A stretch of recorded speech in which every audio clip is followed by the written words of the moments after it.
আমি তোমাকে ছাড়বো না, আমি কাউকে ছাড়ি না। শেখ হাসিনা আমাকে এই গান শুনিয়েছিলেন। রিফর্মড আওয়ামী লীগের নেতৃত্ব যাবে আপনাদের হাতে। আমি সেই প্রস্তাবগুলো অ্যাকসেপ্ট করিনি। আওয়ামী লীগের তো আমি ভবিষ্যৎ দেখছি না। বিডিআর বিদ্রোহ আসলে কেন হইল? টুস করে ঢুকে যাব, ডিসেম্বরে আসব, উনি দেখছেন, টেস্ট করছেন যে কি হয়। আপনি আর কখনো রাজনীতিতে ফিরবেন? হয়তো আমি বিবেচনা করতে পারি, কিন্তু এই মুহূর্তে না। অনেকে আপনাকে বডি সোহেল ডাকে। এটা তো আমি কমপ্লিমেন্ট হিসাবে নিচ্ছি।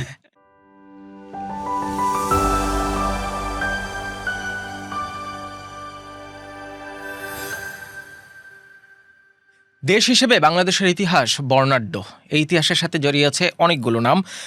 আমাদের আজকের পডকাস্ট কথা চলুক সামগ্রিক বাংলাদেশ নিয়ে, এবং যিনি আজকে আমাদের অতিথি তার অনেকগুলো পরিচয়, কিন্তু সবচেয়ে বড় পরিচয় বোধ হয় তিনি বাংলাদেশের প্রথম প্রধানমন্ত্রী তাজউদ্দিন আহমেদের পুত্র সন্তান তানজিম আহমেদ সোহেল তাজ। তানজিম আহমেদ সোহেল তাজ, আপনাকে আমন্ত্রণ জানাচ্ছি। থ্যাংক ইউ, আপনাকেও ধন্যবাদ আপনার আলাপ অনুষ্ঠানে আমাকে আমন্ত্রণ করার জন্য। আপনার সাথে অনেক বিষয় নিয়ে আলাপ হবে। শুরুতেই একটা বিষয় জানতে চাই একটু। ফেসবুকে আপনি যেহেতু হেলথ অ্যাক্টিভিস্ট, আপনি স্বাস্থ্য নিয়ে অনেক কাজ করেন, সচেতনতামূলক, আপনি একটা জিমও চালান, আবার অনেকে আপনার নিয়ে ট্রল করে। ফেসবুকে আপনার নাম দেওয়া হয়েছে, অনেকে আপনাকে বডি সোহেল ডাকে। এটা আপনার চোখে পড়ে কিনা? হ্যাঁ, অবশ্যই চোখে পড়েছে। এবং আপনি জানেন যে বাংলাদেশে এখন সারা বৃহৎ পৃথিবীর মতোই বাংলাদেশেও এখন অনেক স্বাস্থ্য ঝুঁকিতে মানুষ আছে। হ্যাঁ, তো যেমন insulin resistance, diabetes, cardiovascular disease, high blood pressure, তারপর হরমোনাল ইস্যুস, মেয়েদের পিসিওএস, ছেলেদের লো টেস্টোস্টেরন, ক্যান্সার ছড়িয়ে পড়ছে চারিদিকে। তো এখানে একটা মানে ব্যাপক আকারে একটা স্বাস্থ্য ঝুঁকিতে সবাই পড়ে গিয়েছে, এবং বিশেষজ্ঞরা বলছে এটা লাইফস্টাইল কারণে। তো আমি ওই লাইফস্টাইল ঠিক করার ক্ষেত্র হিসাবে একটা হেলথ সেন্টার পরিচালনা করি।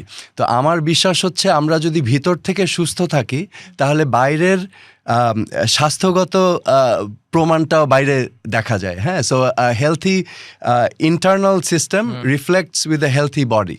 তো এখন সেই কারণে যদি আমাকে বডি সোহেল ডাকা হয়, এটা তো আমি কমপ্লিমেন্ট হিসাবে নিচ্ছি। কিন্তু লোকজন এটা নিয়ে খুব ট্রল করে। হ্যাঁ, তার মানে আপনি যদি সুস্থ হন তাহলে আপনাকে দেখতেও ভালো লাগবে এবং আপনার স্বাস্থ্য ভালো লাগবে দেখতে। যাক, তার মানে আপনার ট্রলগুলো চোখে পড়ে, কিন্তু আপনি নিশ্চয়ই হেলথ নিয়েও একটু আলাপ করবো শেষের দিকে। আমরা একটু ইতিহাসে ফিরে যেতে চাই। আপনি বাংলাদেশের একজন সাবেক প্রতিমন্ত্রী এবং স্বরাষ্ট্র মন্ত্রণালয়ের মতো একটা গুরুত্বপূর্ণ মন্ত্রণালয়ের আপনি প্রতিমন্ত্রী ছিলেন। সেই জায়গা থেকে আপনি রাজনীতি ছেড়েছেন, দেশ ছেড়ে চলে গিয়েছিলেন। অনেক রকম মিথ বাজারে আছে, আমি জানি না কোনটা আসলে ফ্যাক্ট। আপনি অনেকবার বলেছেন, ধরেন আমি যদি 3-4টা জিনিস বলি, আপনি একটু জানাবেন যে কোনটা আসলে সত্য। একটা হচ্ছে শেখ সেলিমের সাথে আপনার ঝামেলা হয়েছিল, এমনও বাজারের কথা আছে শেখ সেলিম আপনাকে চড় দিয়েছিল কোনো একটা কারণে। বিডিআর বিদ্রোহ একটা ঘটনা, সেই বিডিআর বিদ্রোহের ঘটনার কারণে কোনো রকম দূরত্ব তৈরি হয়েছিল কিনা সেটাও একটা কারণ। শেখ হাসিনার সাথে আপনার দূরত্ব রাজনৈতিক আদর্শগত কারণে। এবং আরও একটা কথা আমি অনেকবার শুনেছি যে দাউদ ইব্রাহিম, একটা বিখ্যাত নাম, কুখ্যাত নাম বলা যেতে পারে, তার কোনো একজন সহযোগী ছোটা রাজন নামে কেউ একজন ব্রাহ্মণবাড়িয়াতে গ্রেপ্তার হয়েছিল। আপনি তাকে না ছাড়ার পক্ষে ছিলেন, কিন্তু ছাড়তে হয়েছিল, এবং তারপরে চাপের কারণে আপনাকে মন্ত্রিত্ব এবং রাজনীতি ছাড়তে হয়েছিল। কোনটা আসলে সত্য, নাকি এগুলো কোনোটাই সত্য না, অন্য কোনো ঘটনা লুকিয়ে আছে পেছনে? না, এখানে ঘটনাগুলোর কিছু সত্যতা আছে, আবার কিছু হচ্ছে একেবারে ফ্যাব্রিকেটেড, তৈরি। যেমন এখানে একটু ব্যাকগ্রাউন্ড টানতে হচ্ছে। আমি 2008 সালে নির্বাচন করেছিলাম। আমার একটা বিশ্বাস ছিল যে আমরা বাংলাদেশের যে রাজনৈতিক কালচার, যেই যে ভায়োলেন্সের কালচার, যে এক দল ক্ষমতায় আসে আরেক দলকে নিপীড়ন করে, এবং আমাদের গণতান্ত্রিক প্রতিষ্ঠানগুলো ভেঙে পড়েছে। তো আমার বিশ্বাস ছিল, আমার দল আওয়ামী লীগ একটা ম্যানিফেস্টো দিয়েছিল, নির্বাচনী ইশতেহার, যেখানে বলা হয়েছিল দিন বদলের সনদের কথা। হ্যাঁ, দিন বদলের সনদ। তো সেখানে বলা হয়েছিল আমরা ভবিষ্যতে এই কালচার থেকে বেরিয়ে আসব, রাজনৈতিক নিপীড়ন, প্রতিহিংসা, এগুলো থেকে সরে আসব, এবং আমাদের গণতান্ত্রিক প্রতিষ্ঠানগুলোকে আমরা সুন্দরভাবে আবার গড়ে তুলব। একটি গণতান্ত্রিক রাষ্ট্র, মুক্তিযুদ্ধের চেতনা, যেটা আমরা অলরেডি এটাকে আমরা মানে খুব ডাইলিউটেড করে ফেলেছি। মুক্তিযুদ্ধের চেতনা ছিল সাম্য, মুক্তিযুদ্ধের চেতনা ছিল একটা মেধাভিত্তিক সমাজ, মুক্তিযুদ্ধের চেতনা ছিল ন্যায় বিচার, আইনের শাসন, যেগুলোর জন্য জুলাইতেও আন্দোলন হয়েছে। তো সেই বিষয়গুলোকে আমরা ফোকাসে এনে একটা সুন্দর বাংলাদেশ গড়ব। আমি কিন্তু সেই প্রত্যয় নিয়েই 2008 সালে নির্বাচন করেছিলাম। তো নির্বাচন করার পরে আমি প্রতিমন্ত্রীর দায়িত্ব পেলাম, এবং তারপর আপনি যেই ঘটনাগুলো বর্ণনা দিয়েছেন, হ্যাঁ, আমার মাননীয় প্রধানমন্ত্রী সে সময় ওনার সাথে দূরত্ব সৃষ্টি হয়, কারণ আমি লক্ষ্য করেছিলাম যে আমাদের কমিটমেন্ট থেকে আমরা সরে যাচ্ছি। আমরা যেই প্রতিশ্রুতি দিয়েছিলাম আমরা আইনের শাসন কায়েম করব, কারণ মনে রাখতে হবে একটি দেশে সুশাসন কায়েম করতে হলে বা আমরা অর্থনৈতিক মুক্তি আনতে হলে, ডেমোক্রেটিক ইনস্টিটিউশনগুলোকে ঠিক করতে হলে প্রথম ব্যাকবোন হচ্ছে আইনের শাসন। এবং আইনের শাসন তখনই আমরা প্রতিষ্ঠিত করতে পারবো যখন আমাদের ল এনফোর্সিং এজেন্সি যেগুলো আইন শৃঙ্খলা রক্ষাকারী বাহিনী, তাদেরকে যদি আমরা ঠিক করতে পারি তাহলেই কিন্তু আমরা একটা ব্যাকবোন তৈরি করতে পারবো। মানুষ আস্থা পাবে, মানুষ নিরাপত্তা পাবে, তাই না, রাষ্ট্রের কাছ থেকে। এবং আদালত বিচারক তারা ইন্ডিপেন্ডেন্টলি কাজ করবে। তো এটাই আমাদের নির্বাচনী প্রতিশ্রুতি ছিল, independence of all the branches of government. তো আমি যখন দেখলাম যে এই বিষয়গুলোতে কোনো উদ্যোগই নেওয়া হচ্ছে না, দিস ক্রিয়েটেড ডিস্টেন্স। এখানে আমার দলের সাথে এবং প্রধানমন্ত্রীর সাথে আমার দূরত্ব সৃষ্টি হয়। আপনি বলেছেন এটা একটা কারণ। তখন আমার কাছে মনে হয়েছে যে ওয়েট, আমরা তো জনগণের সাথে বিট্রে করছি, কারণ আমরা জনগণকে একটা প্রতিশ্রুতি দিয়েছি এবং সেই প্রতিশ্রুতির দিকে আমরা যাচ্ছি না। এবং আপনার মনে থাকতে পারে বা নিউজ পেপার ঘাটলেও দেখবেন, আমি কিন্তু তখন এসে স্পষ্টভাবে বলেছিলাম যে বিরোধী দল বা অপোনেন্টদের উপর নির্যাতন নিপীড়ন করা যাবে না। আমি প্রতিহিংসার রাজনীতি থেকে সরে আসতে বলেছিলাম। আমি বলেছিলাম অপরাধী যেই হোক, সেটা বিএনপি হোক, আওয়ামী লীগ হোক, যে দলই হোক, আইনের চোখে সবাই সমান।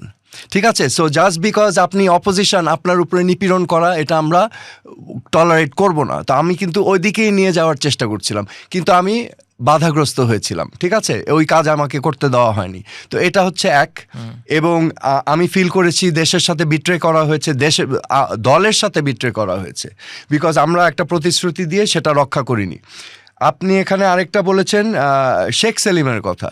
শেখ সেলিমের সাথে ব্যক্তিগতভাবে আমার কোনো বিরোধ নেই। ঠিক আছে, এরকম কোনো ঘটনাই ঘটেনি। ওই যে কি বলছেন সে আমাকে আক্রমণ করেছে, এরকম কোনো ঘটনাই ঘটেনি। যেটা ঘটেছিল, ওনার আই থিঙ্ক ওনার বেআই, আমাদের এখন বর্তমান বিএনপি সরকারের মন্ত্রী টুকু সাহেব, ওনার ইকবাল হোসেন মাহমুদ টুকু, ওনার বিদেশ যাওয়ার কথা ছিল। তখন ইমিগ্রেশন তাকে বাধা দিয়েছিল, এবং ইমিগ্রেশন থেকে যখন বাধা দিয়েছিল তখন আমার কাছে সে সময় এআইজি ছিলেন ওই যে পাটোয়ারি সাহেব, উনি আমাকে কল দেন, জাভেদ পাটোয়ারি, উনি পরবর্তীতে আইজিপি হয়েছেন। হ্যাঁ, উনি আমাকে কল করেন যে স্যার এখানে তো উনি এসেছেন, এখন আমরা কি করব। তখন আমি এটা রেফার করেছিলাম প্রধানমন্ত্রীর কাছে। প্রধানমন্ত্রী ইনস্ট্রাকশন দিয়েছিলেন ওনাকে যেতে না দিতে। বুঝেছেন বিষয়টা?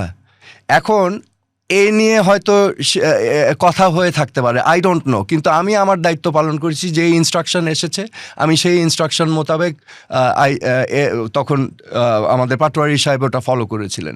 তো এটা একটা ইস্যু, কিন্তু ওরকম কিছু হয়নি। শেখ সেলিম সাহেবের সাথে তো আমার পরবর্তীতে দেখা হয়েছে, ঠিক আছে, সংসদে দেখা হয়েছে। ওরকমভাবে ব্যক্তিগতভাবে পরিচয় না থাকলেও আমাদের রাজনীতির মাঠে দেখা সাক্ষাৎ হয়েছে। আচ্ছা, আপনি আরেকটা বলেছেন বিডিআর। এখন বিডিআরের ঘটনাটা যখন ঘটে আমি বাংলাদেশের বাইরে ছিলাম। আমার মেয়ের জন্মদিন ফেব্রুয়ারির 19 তারিখ। আমি যে রাজনীতিতে দ্বিতীয়বারের মতো প্রবেশ করলাম 2008 সালে, আমি আমার ফ্যামিলিকে বলেছিলাম যে বাংলাদেশের মানুষের জন্য আমি কাজ করব এবং গরিব দুঃখী মানুষের পাশে দাঁড়াবো। তো এই জন্য তোমাদের সাথে আমি থাকতে পারছি না। আমি এই প্রতিশ্রুতি দিয়ে আমি বাংলাদেশে এসে নির্বাচন করেছিলাম, কিন্তু যখন আমি দেখলাম যে এদিকে যাচ্ছে না, তখন I decided to go away from politics. কিন্তু যেই কথাটা বলছিলাম, আমার মেয়েকে আমি ওয়াদা করেছিলাম যে ওর জন্মদিনে আমি থাকবো। এবং আপনি বুঝতেই পারছেন নির্বাচন ছিল ডিসেম্বর মাসে, তার 2 মাস আগে আমি বাংলাদেশে চলে এসেছি। তো দীর্ঘ 4-5 মাস আমি ছিলাম না আমার পরিবারের সাথে।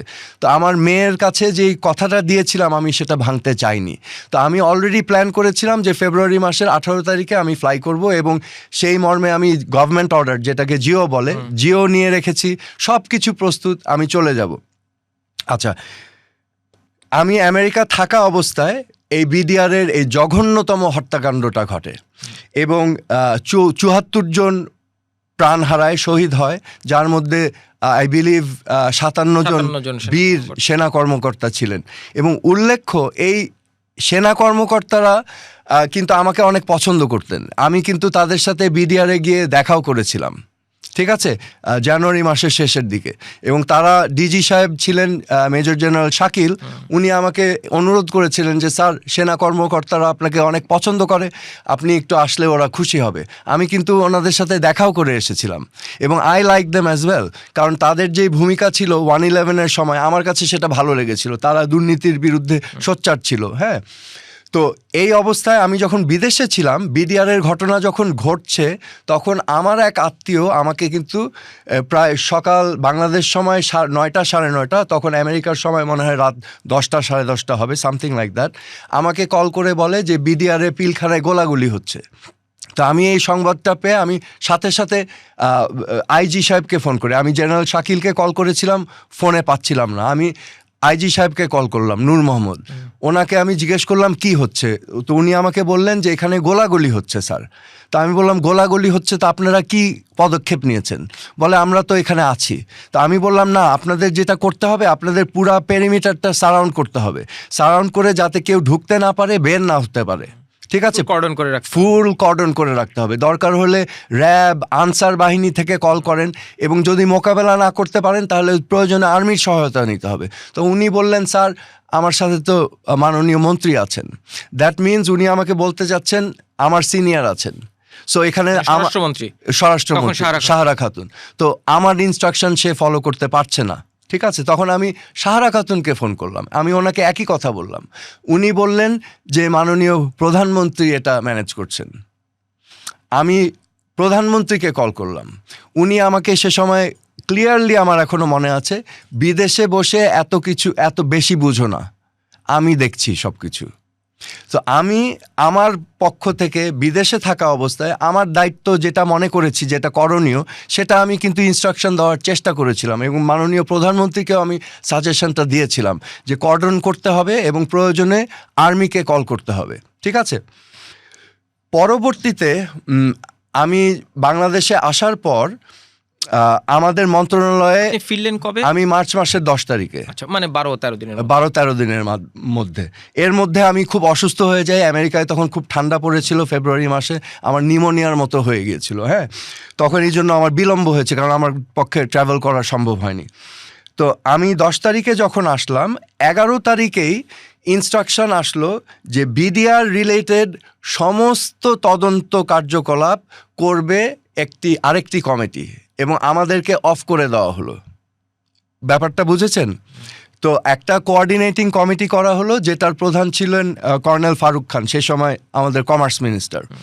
এবং মার্চ মাসের 10-11 তারিখের পর থেকে তার পূর্ববর্তী কোনো ঘটনাবলী, কোনো কিছুর সাথে আমাদেরকে সম্পৃক্ত করা হয়নি, আমার মন্ত্রণালয়কে।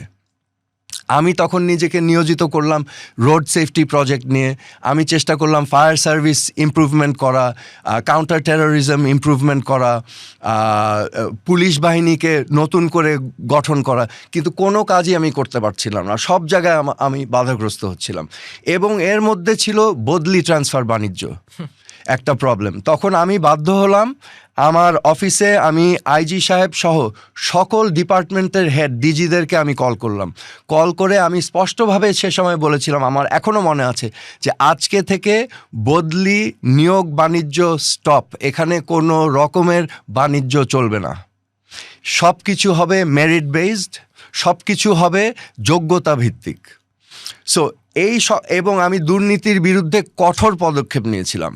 আমি বলেছিলাম যে দুর্নীতি যেই করবে আমরা গ্রেফতার করব।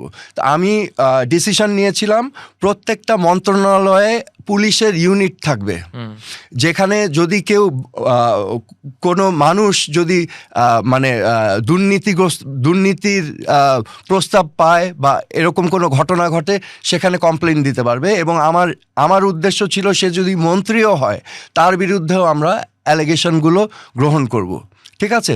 তো এই পদক্ষেপগুলো আমার মনে হয় আমাদের ভিতরেই অনেকেরই পছন্দ হয়নি, বিকজ তারা অনেকেই আছে রাজনীতি করে টাকা কামাবার জন্য, ধন সম্পদ অর্জন করার জন্য। তো তাদের কাছে এই বিষয়টা খুবই মারাত্মক একটা বাধা হিসাবে এসেছিল। তো আমার প্রতি অনেকেরই বিরূপ প্রতিক্রিয়া হয়েছিল সে সময়। তো যার ফলে আমি দেখেছি আমি কোনো কাজই করতে পারছিলাম না ঠিক মতো সেই সময়। তো এটা হচ্ছে আরেকটা কারণ। এবং বিডিআরের তদন্তটাও আমাকে একটু নাড়া দিয়েছিল, যে তদন্তটা আমার কাছে মনে হয়েছিল যে এটা মানে প্রপারলি হচ্ছে না। হ্যাঁ, কিন্তু আমার কিছু করার ছিল না সে সময়, কারণ তো ধরেন আপনার হয়তো কিছু করার ছিল না, আপনাদের অফ করে রাখা হয়েছিল, সাইডলাইন করে রাখা হয়েছিল, কিন্তু তারপরও বিং মিনিস্টার অফ স্টেট আপনারা নিশ্চয়ই আপনি নিশ্চয়ই ব্যক্তিগত যোগাযোগের বরাতেও অনেক খোঁজ খবর জানতেন।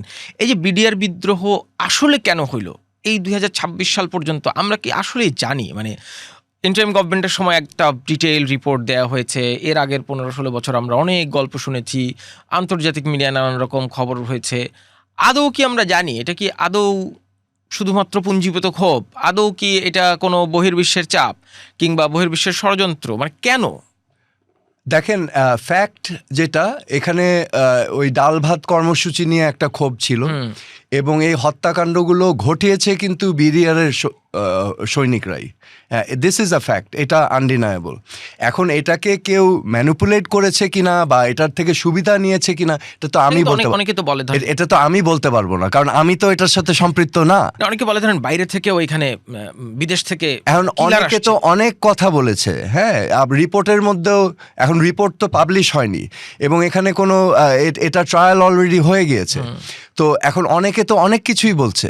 তো এখন কোনটা সত্য না, কিন্তু যেটা ঘটেছে সেটা ঘটেছে, যে আমাদের 57 জন বীর সেনা কর্মকর্তাকে হত্যা করা হয়েছে, 74 জন সহ। ঠিক আছে, দিস ইজ আ ফ্যাক্ট। এখন কেন হয়েছে এটা তো আমি বলতে পারবো না। না মানে দেশ জানলো না আর কি, এত বড় একটা ঘটনা ঘটলো, 57 জন সেনা কর্মকর্তা মারা গেলো, 74 জন মানুষ মারা গেল সব নিয়ে, কিন্তু বাংলাদেশের মানুষ আসলে জানলো না শেষ পর্যন্ত কি হয়েছে। যেমন সাগরনী হত্যাকাণ্ড আজ পর্যন্ত আমরা জানলাম না কেন হয়েছে। যাই হোক, আমরা একটু এটাই হচ্ছে আমাদের ভাঙা সিস্টেমের একটা ক্লিয়ার আলামত। হ্যাঁ, আমাদের সিস্টেমটা যে এত ভাঙা যে আমরা কোনো কিছুতেই সঠিক তথ্যটা পাচ্ছি না এবং সঠিকভাবে বিচার হচ্ছে না। দিস ইজ ক্রিয়েটিং মানে জনমানুষের ভিতরে সেই আস্থার জায়গাটাকে ধ্বংস করে ফেলছে। হ্যাঁ, আপনি যে এই যে এতগুলো উদ্যোগের কথা বললেন যে আপনি প্রতি পদে পদে বাধা পাচ্ছিলেন, এই বাধাটা কোন জায়গা থেকে আসে? কোনো ব্যক্তি, কোনো প্রতিষ্ঠান, কোনো সিস্টেম, নাকি এন্টায়ার সিস্টেমটারই এগেনস্টে আপনি একা ফাইট করছিলেন? এখন আমার কাছে মনে হয়েছে যে এটা একটা, দেখেন রাজনীতির ভিতরে অনেক সময় কারো তো ডাইরেক্টলি বলতে হয় না, এটা আভাসে ভঙ্গিতে অনেক কিছু হয়ে যায়। ঠিক আছে, আমার কাছে মনে হয়েছে এটা একেবারে উপর থেকে এসেছে, কারণ আমি পরবর্তীতে জানতে পেরেছি যে পুলিশের অনেক কর্মকর্তাকে বলা হয়েছে আমার ইনস্ট্রাকশন ফলো না করতে। আচ্ছা, এটা আমি জানতে পেরেছি। হ্যাঁ, এটা আমি একেবারে স্পষ্টভাবে জেনেছি। তারপরে বদলি, ট্রান্সফার হয়েছে, যেগুলো ডাইরেক্ট নির্দেশে হয়েছে, যেগুলো আমি পছন্দ করিনি। হ্যাঁ, সো এগুলো তো উপর থেকে এসেছে। প্লাস আবার এখন সত্যি কথা বলতে যদি হয়, এখানে একটা পরিবারের প্রভাব ছিল। ঠিক আছে, ওই পরিবারের ভিতরে আবার 2-3টা ভাগ ছিল, এক ভাগ থেকে তারা প্রভাব বিস্তার করতে চেয়েছে। কোন পরিবার একটু আপনি যদি একটু স্পষ্ট করে বলেন, যদি মানে আমার অ্যাজাম্পশন এটাকে আপনি শেখ পরিবারের কথা বলছেন? That is correct. হ্যাঁ, মানে সেই প্রভাবটা কি সবসময় ছিল? সবসময় ছিল, সামগ্রিক রাজনীতির উপর। সামগ্রিক রাজনীতির উপর। তারপর আপনি যে চলে গেলেন, মোটামুটি নীরবেই আপনি প্রস্থান করলেন, আপনি পদত্যাগপত্র পাঠিয়েছেন এবং দীর্ঘদিন আপনার পদত্যাগপত্র বোধহয় গৃহীতও হয়নি। আপনার ব্যাংক অ্যাকাউন্টে সংসদ সদস্য হিসেবে, প্রতিমন্ত্রী হিসেবে স্যালারির যোগও হচ্ছিল। আপনাকে ফেরানোর কোনো চেষ্টা হয়েছিল তখন? হ্যাঁ, আমাকে ফেরাবার অনেক চেষ্টা হয়েছে। আমি ব্যক্তি থেকে বড় আমার একটা পরিচয় আছে। আমি বাংলাদেশের প্রথম প্রধানমন্ত্রী তাজউদ্দিন আহমেদের সন্তান, যিনি আমাদের মহান মুক্তিযুদ্ধের 9 মাস নেতৃত্ব দিয়েছিলেন। তো আওয়ামী লীগের ভিতর ইউনিটির একটা বিষয় যখন আসে, তখন এই জাতীয় 4 নেতা তাজউদ্দিন আহমেদ, সৈয়দ নজরুল ইসলাম, কামরুজ্জামান এবং ক্যাপ্টেন মনসুর আলী, ওনাদের অবস্থানটাও বিবেচনায় নিতে হয়। ঠিক আছে, তো এখন এই 4 নেতার ভিতরে অন্যতম হচ্ছেন তাজউদ্দিন আহমেদ। তো এই পরিবার যদি অনাস্থা পোষণ করে, তাহলে এটা সভানেত্রী এবং প্রধানমন্ত্রীর উপর এবং দলীয় মানে দলীয় কাঠামোর উপর একটা কাঠামোর প্রভাব ফেলে। ভিতর একটা নেগেটিভ প্রভাব ফেলে। তো সেই কারণেই উনি চেষ্টা করেছিলেন আমাকে ফিরিয়ে আনার, এবং আমি যে পদত্যাগটা করেছিলাম এটা ছিল আমার পক্ষ থেকে একটি প্রতিবাদ, সাইলেন্ট প্রোটেস্ট, এবং বাংলাদেশের ইতিহাসে এই প্রথম কেউ পদত্যাগ করে মন্ত্রিসভা থেকে, ঠিক আছে? So this was a protest from my part, কারণ আমি মনে করেছিলাম আমরা একটা সৎ উদ্দেশ্য নিয়ে দেশকে পুনর্গঠন করার জন্য দায়িত্ব পেয়েছি, লুটপাট করার জন্য না, দুর্নীতি করার জন্য না, বিরোধী দলকে নিপীড়ন করার জন্য না, ঠিক আছে, হত্যা গুম খুন করার জন্য না। সো তখন আমি সরে গিয়েছিলাম, এবং আমার উপর উনি নিজেই ফোন করেছিলেন আমাকে, আমি যখন আমেরিকায় ছিলাম, এবং উনি গানও গিয়েছেন, এটা আমি বলেছি আগে, এবং আমি খুবই অবাক হয়েছিলাম, লোমহর্ষক সেই গান, এবং এটা আমাকে খুবই নাড়া দিয়েছিল যে ওনার মানসিকতার একটা বড় পরিচয় আমি ওদিন লোমহর্ষক পেয়েছিলাম। গান মানে একটু বুঝাই বলবেন? উনি গান গেয়েছিলেন 2 মিনিট, এবং গানটার মূল বক্তব্য ছিল, আমি তোমাকে ছাড়বো না, আমি কাউকে ছাড়ি না। এখন এই গানটা উনি বারবার রিপিট করেছিলেন। মানে টেলিফোনে এই গান আপনাকে সেই সময় প্রধানমন্ত্রী শেখ হাসিনা শুনিয়েছেন? সে সময় প্রধানমন্ত্রী শেখ হাসিনা আমাকে এই গান শুনিয়েছিলেন। এখন আপনি এটা কিভাবে নেবেন? আমি তোমাকে ছাড়বো না, আমি কাউকে ছাড়ি না। So this could be a threat, this could be anything, I don't know, কিন্তু আমার কাছে এটা খুব লোমহর্ষক মনে হয়েছিল। যাই হোক, আমি অনড় ছিলাম আমার সিদ্ধান্তে। আমাকে পরবর্তীতে অনেকভাবে অ্যাপ্রোচ করা হয়েছে, আমাকে বলা হয়েছে ফুল মিনিস্ট্রি দেওয়া হবে, আমাকে বলা হয়েছে আওয়ামী লীগের যুগ্ম সাধারণ সম্পাদক পদ দেওয়া হবে, আমাকে অনেক ধরনের প্রলোভন দেখানো হয়েছিল, কিন্তু আমি সেটা রাজি হই নাই, আমি অনড় ছিলাম। কিন্তু আপনি তো আওয়ামী লীগের রাজনীতিটা সামনে থেকে দেখেছেন।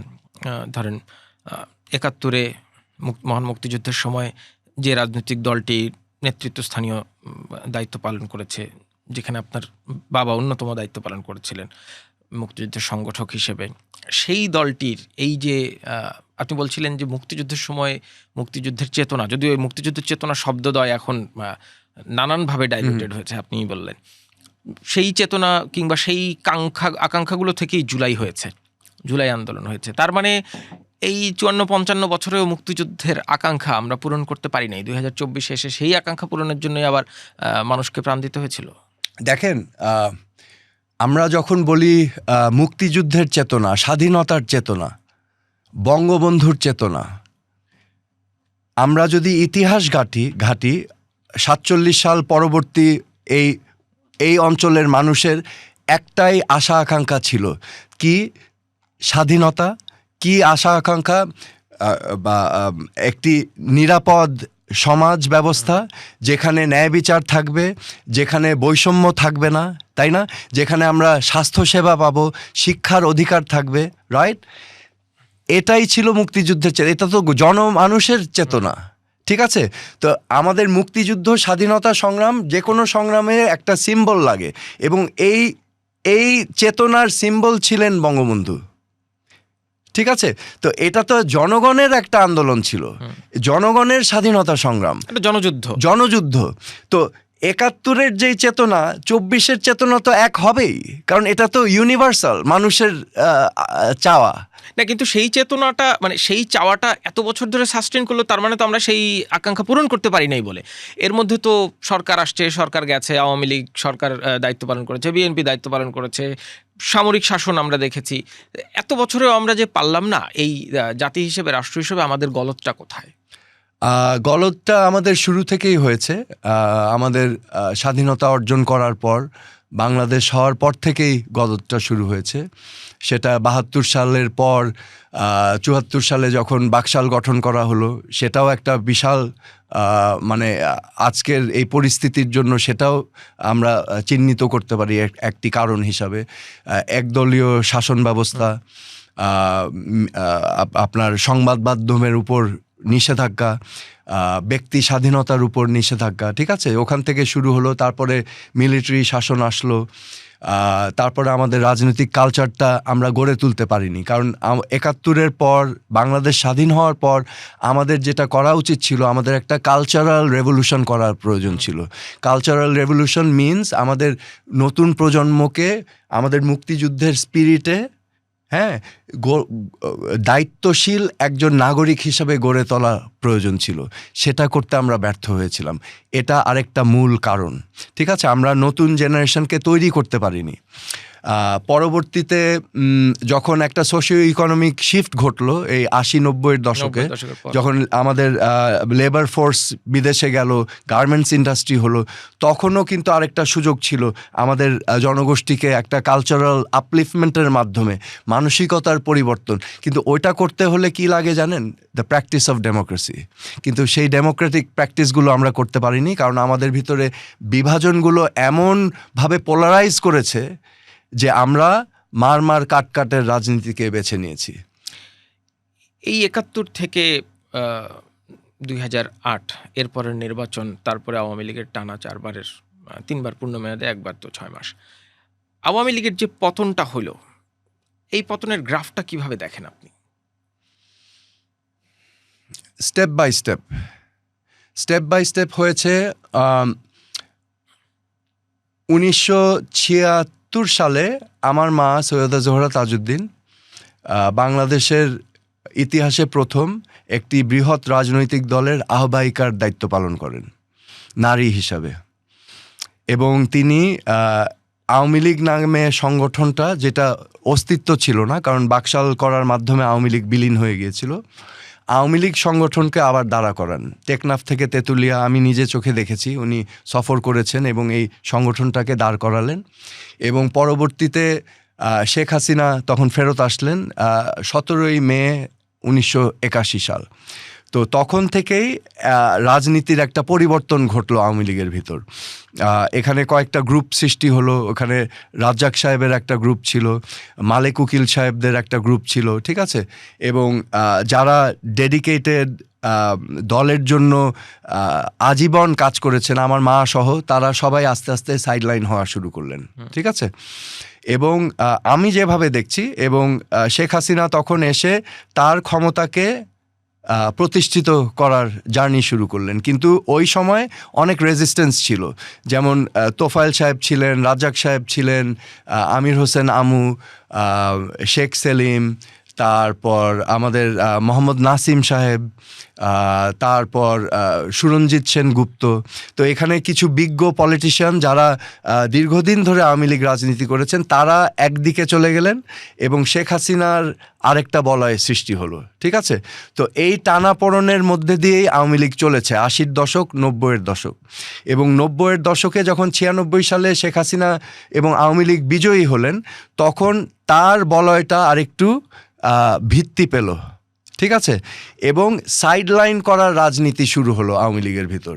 এবং উনি ক্ষমতাকে দলীয়ভাবে ক্ষমতাকে এটাকে কি বলে, এককেন্দ্রিক করতে লাগলেন। কারণ আমার মনে আছে ৮০-এর দশক এবং ৯০ দশকে আওয়ামী লীগের ভিতরে কিন্তু ডিবেট হতো, আলোচনা হতো, ওয়ার্কিং কমিটির মিটিংগুলো ফলপ্রসূ ছিল, ঠিক আছে। সেখানে সব টপিকস নিয়ে আলাপ হতো, প্রেসিডিয়ামের মিটিংগুলো তর্ক বিতর্ক হতো। তো এখানে একটা ব্যালেন্স ছিল, যেটা হওয়ার কথা। বাট ৯৬ সালের পর এই জিনিসগুলো, এই কালচার থেকে আওয়ামী লীগ বেরিয়ে আসতে শুরু করলো। তো একনায়কত্ব প্রতিষ্ঠিত হওয়া শুরু করলো, অন্যদের ভয়েস আর শোনা যেত না। এবং ২০০৮-এর পরে তো এটা একেবারেই বিলীন হয়ে গেল। তো এই যে একনায়কত্ব, এটাই হচ্ছে আমার মতে সকল কিছুর মূলে, ঠিক আছে। যখন when there is no opposition voice within your party, আপনি যে ডিসিশন নেবেন সেগুলো সঠিক হচ্ছে কি না, এটা আপনি বুঝবেন কিভাবে, ঠিক আছে। সো এখানে তো ডিবেট হওয়া দরকার। যেমন ওয়ার্কিং কমিটিতে কোনো প্রস্তাব আসলে ওটা নিয়ে একদম স্বতঃস্ফূর্তভাবে ডিবেট হতো এবং ওই প্রস্তাবগুলো তারপরে প্রেসিডিয়ামে আলাপ হতো, ওখান থেকে তখন পলিসি হিসাবে গ্রহণ করতো। কিন্তু পরবর্তীতে আমি যেটা দেখলাম যে উপর থেকে বলে দেওয়া হতো কি ডিসিশন আসতে হবে, ওটাই ওয়ার্কিং কমিটির ভিতরে অনুমোদন দিয়ে প্রেসিডিয়ামে আসতো এবং ওখান থেকে অনুমোদন পেয়ে চলে যেত। ব্যাপারটা বুঝেছেন? So there was no democracy within the party. So this is one of the main reasons Awami লীগের আজকের এই বেহাল অবস্থা হওয়ার কারণ। যখন একনায়কত্ব আসে তখন ভুল ত্রুটি কেউ থাকে না ধরিয়ে দেওয়ার জন্য, ঠিক আছে? তখন whatever I say or say বলবে সেটাই হচ্ছে বাস্তবতা। তাহলে আওয়ামী লীগের যে পরিণতি ঘটলো এটা কি অবশ্যম্ভাবী ছিল?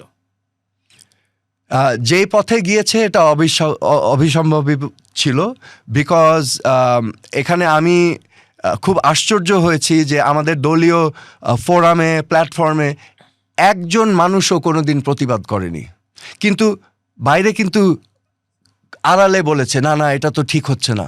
তা আমার বাস্তবের অভিজ্ঞতা, না না এটা কি বললো, এটা কেন হচ্ছে, এটা তো আমি বলছি যে আপনারা বলেন না কেন, বলে না না না নেত্রী কি মনে করবে। সো এই অ্যাটিটিউড নিয়ে তো একটা দল চলতে পারে না। আপনি যদি এখন একজনের মনোভাব ফিল করে আপনি দল করেন তাহলে সেই দলের তো অস্তিত্ব থাকবে না। আমরা রাজনীতির আলোচনায় আবার ঢুকবো, আমি একটু অন্য প্রসঙ্গে যেতে চাই। আপনার বাবা তাজউদ্দিন আহমেদ বাংলাদেশের প্রথম প্রধানমন্ত্রী এবং তার সাথে যে আরও 3 জন জাতীয় 4 নেতা যাদের আমরা বলি, তারা কি বাংলাদেশের ইতিহাসের কাছে সঠিক সম্মান পেয়েছে বলে মনে করেন? একেবারেই না। জাতীয় 4 নেতা তো পাননি, ওনাদের পাশাপাশি অনেকেই পাননি। হ্যাঁ, এখানে অনেক সামরিক কর্মকর্তা ছিলেন যারা বীরত্বের সাথে মুক্তিযুদ্ধ করেছেন, অনেক প্রশাসনিক কর্মকর্তা ছিলেন যারা বীরত্বের সাথে তাদের ভূমিকা রেখেছেন, সাধারণ মানুষ সাধারণ নাগরিক ছাড়াও। হ্যাঁ, তো এখানে সাংস্কৃতিক কর্মীরা ছিলেন, অনেকে পেয়েছেন অনেকেই পাননি। তো আমাদের ভবিষ্যৎ যদি গড়তে হয়, দেখেন আমরা যদি সভ্যতার কথা বলি, Roman civilization is one of the ones to mention. রোমানদের একটা প্র্যাকটিস ছিল, শত্রুও যদি হয়, শত্রু যদি খুবই শক্তিশালীও হয়, তাকেও সম্মান করতে হয়। আপনি জানেন যে রোমের কার্থেজের সাথে যুদ্ধ হয়েছিল এবং কার্থেজিয়ান জেনারেল ছিলেন হ্যানিবল, এবং হ্যানিবলের সাথে রোমানদের মোকাবেলা করতে কিন্তু হিমশিম খেতে হয়েছিল। পরবর্তীতে অবশ্য তারা কার্থেজ দখল করেছিল এবং হ্যানিবল পরাজিত হয়েছিল, কিন্তু পরবর্তী 100, 200, 300 বছর রোমে হ্যানিবলের স্ট্যাচু তারা তৈরি করেছে স্মরণ করার জন্য যে এরকম প্রতিপক্ষ ছিল তাদের, ঠিক আছে? তো এবং রোমানরা তাদের হিরোদেরকে হাইলাইট করতেন। কেন? মানে স্ট্রং প্রতিপক্ষকেও সেলিব্রেট করা যায়, এবং তাদের হিরোদেরকে তো করতেনই। কেন তারা এটা করতেন? এটার পিছনেও যুক্তি আছে। তারা মনে করতেন যে ভবিষ্যৎ প্রজন্মকে ইন্সপায়ার করতে হলে কিছু হিরো ক্যারেক্টার প্রয়োজন, যাতে করে আমাদের নতুন প্রজন্ম ভাবে যে ওনারা যদি পেরে থাকেন আমরাও পারবো। এটা একটা সিম্পল সাইকোলজি, ঠিক আছে? So we need to be proud. আমাদের গর্ববোধ করা উচিত আমাদের পূর্বপুরুষরা কি করে গিয়েছে। তো এই জন্য শুধু একজন ব্যক্তি না, বিভিন্ন চরিত্র যারা অবদান রেখেছেন, জাতীয় 4 নেতা তাজউদ্দিন আহমেদ, নজরুল ইসলাম, কামরুজ্জামান, মনসুর আলী সহ যারা অবদান রেখেছেন। আমাদের এখন তো অবশ্য বিএনপি সরকার ক্ষমতায়, এখন আশা করছি মানে রাষ্ট্রপতি, শহীদ রাষ্ট্রপতি জিয়াউর রহমান মূল্যায়ন পাচ্ছেন, যেটা পাননি তিনি গত 15 বছর। ওনাকে রাজাকার হিসাবে আখ্যায়িত করা হয়েছে, যেটা আমার কাছে খুবই মানে আমাকে বেদনা দিয়েছে যে এরকম করে একজনের ওনার বীর প্রতীক মনে হয় পদকটা বাতিলও করা হয়েছিল। খুবই নিন্দনীয় কাজ, ঠিক আছে? সো সবার অবদান আমাদের তুলে ধরতে হবে, রাইট? জাতীয় 4 নেতা, শহীদ প্রেসিডেন্ট জিয়াউর রহমান, যারাই অবদান রেখেছে, আমাদের 11 জন সেক্টর কমান্ডার সহ বাকি যারা অবদান রেখেছে, সবার বীরত্বের কথাগুলো যদি আমরা তুলে ধরতে পারি নতুন প্রজন্মের কাছে, তারা পড়ে দেখবে আচ্ছা ওরা জীবন বাজি রেখে আমাদের মুক্তির জন্য, আমাদের স্বাধীনতা, আমাদের ভবিষ্যতের জন্য তারা জীবন বাজি রেখেছিল একদিন। তাহলে আমরা এই দেশটা, they will be proud of this country, you see. কিন্তু জেনারেশনকে ইতিহাস জানাতে গিয়ে আমরা বছরের পর বছর ধরে নিজেদের মতো ইতিহাস বলেছি না? সরকার চেঞ্জ হলে পাঠ্যপুস্তকের পৃষ্ঠার লাইন পরিবর্তন হয়ে গেছে। হ্যাঁ, একেবারে। ইতিহাস বিকৃতি, ইতিহাস আড়াল একই জিনিস, ঠিক আছে, তো এই ইতিহাস বিকৃতি করা হয়েছে, যার মতো করে সাজানো হয়েছে, আবার ইতিহাস আড়াল করা হয়েছে, দোনোটাই করা হয়েছে। এখন আমি আশা রাখছি যে এই সরকার, যেই সরকার জুলাই আন্দোলনের ফসল আমি বলবো, কারণ ইন্টারিম গভর্নমেন্ট ছিল, এখন বিএনপি সরকার জনগণের ভোটে নির্বাচিত হয়েছে, জনগণের ভোটে জুলাই গণ অভ্যুত্থানের ফসল কিন্তু এই বিএনপি সরকার এখন। কারণ আমার এখনও মনে আছে যে ফেব্রুয়ারির নির্বাচনের আগে বাংলাদেশের পরিস্থিতি কি ছিল, আমার মনে আছে। এই যে আপনিও স্মরণ করতে পারেন, নভেম্বর, ডিসেম্বর, জানুয়ারি মাস একটা আতঙ্কর বিরাজ করছিল, মব কালচার, দম বন্ধ করা পরিস্থিতি, কারো কোনো নিরাপত্তা নাই, বাবা মারা আতঙ্কিত যে বাচ্চা স্কুল থেকে নিরাপদে বাসায় ফেরত আসবে কিনা। এরকম একটা পরিস্থিতি থেকে বিএনপি যখন নির্বাচিত হলো, মানুষ কিন্তু স্বস্তিবোধ ফিরে পেয়েছে, রাইট? এবং সমাজে এখন কিন্তু আমরা নিরাপদ ফিল করছি। এবং আমার চাওয়া থাকবে এই সরকারের কাছে যে জনগণের জন্য দুটা জিনিস নিশ্চিত করতে হবে। একটা হচ্ছে নিরাপত্তা, সেফটি অ্যান্ড সিকিউরিটি, দ্বিতীয় হচ্ছে দ্রব্যমূল্যর ঊর্ধ্বগতি, এবং দ্রব্যমূল্যর দাম যেন মানুষের ক্রয় ক্ষমতার ভিতর থাকে, এই দুইটা জিনিস হচ্ছে মেইন। এবং পাশাপাশি লং টার্ম প্ল্যানিং থাকবে, এটা আমার ছোট সাজেশন। এবং সরকারের কাছে আমি কি আশা করছি, এই যে ইতিহাস বিকৃতি নিয়ে কথা বলছিলাম, আমি আশা করছি এই সরকার পূর্ববর্তী সরকারগুলোর মতো একই ভুল করবে না। ইতিহাসে যার যেই অবদান আছে সেটা সঠিকভাবে তুলে ধরবেন, এটা আমি আশা করছি এবং আশাবাদী আমি। আপনি এই যে আওয়ামী লীগের কথা বললেন, যে দলটি আপনি করতেন, সেই দলটি বাংলাদেশে এখন কার্যক্রম নিষিদ্ধ। তার একটি অঙ্গ সংগঠন, ভ্রাতৃপ্রতিম সংগঠন, যাই বলি না কেন, ছাত্রলীগ সরাসরি নিষিদ্ধ একটি সন্ত্রাসী সংগঠন হিসেবে। এই পরিস্থিতি থেকে মাঝখানে অনেকবার শোনা গিয়েছিল যে একটা রিকনসিলিয়েশন হবে, নতুন আওয়ামী লীগ আসবে, রিফর্মড আওয়ামী লীগ আসবে, এবং শোনা যাচ্ছিল সেই রিফর্মড আওয়ামী লীগের নেতৃত্ব যাবে আপনাদের হাতে। আপনি, আপনার আরও দুই বোন যারা আছেন, তাদেরকে দিয়ে একটা রিফর্মড আওয়ামী লীগ করার আলাপ শোনা গিয়েছিল। এরকম কোনো প্রস্তাব কি আসলে আপনার পেয়েছিলেন? আচ্ছা, প্রথমত আমাদের যে জিনিসটা উপলব্ধি করতে হবে, বিশেষ করে আওয়ামী লীগের সমর্থক গোষ্ঠী, আওয়ামী লীগের নেতাকর্মীদের উপলব্ধি করতে হবে জুলাই আগস্ট মাসে কি ঘটেছিল। উপলব্ধি করতে হবে এখানে একটা গণহত্যা হয়েছে। উপলব্ধি করতে হবে এখানে 1400-র বেশি মানুষ মারা গিয়েছে। উপলব্ধি করতে হবে 600-র উপর মানুষ অন্ধত্ব বরণ করেছে, হাজার হাজার মানুষ পঙ্গু হয়েছে। এই মানুষগুলো কারা? এই দেশেরই তো নাগরিক। এই মানুষগুলো কারা? কিছু হয়তো রাজনৈতিক দলের, কিন্তু একটা বৃহৎ অংশ হচ্ছে কিন্তু সাধারণ মানুষ। এরা কি এই দেশের নাগরিক না? তাহলে এই যে একটা গণহত্যা হলো, এই গণহত্যার কি বিচার হবে না? এই হত্যাগুলো কি আমরা কার্পেটের নিচে ঢুকিয়ে দিতে পারবো? এটা কি সম্ভব? তো কার নির্দেশে হলো, কেন হলো, কারা নির্দেশগুলো পালন করলো,